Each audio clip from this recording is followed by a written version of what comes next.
kabarangay mo? Ma'am, matanong ko lang po bakit po gusto niyong tulungan yung barangay namin? Honestly, dahil sa'yo. Yung one good deed na ginawa mo sa akin, ito ang butterfly effect. Kasi nakita ko how this community shaped you. Kaya gusto kong protektahan ng mabuting taong katulad mo sa Singkusing. Kaya gusto kong tulungan ng barangay mo. Grabe naman po yan, madam. Nakakakilabot naman po kayo. Apakabait po ninyo. Dami niya pong natulungan, ma'am.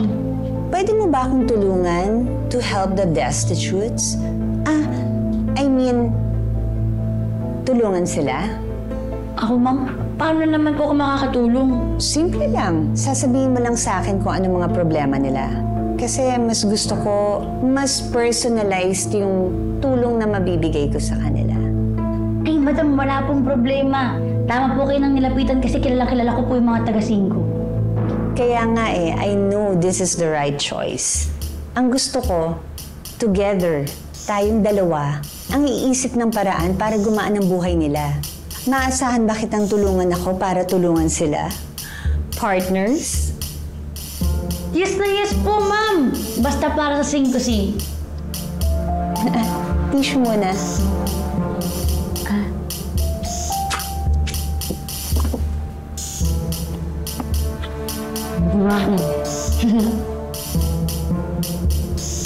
Salamat po.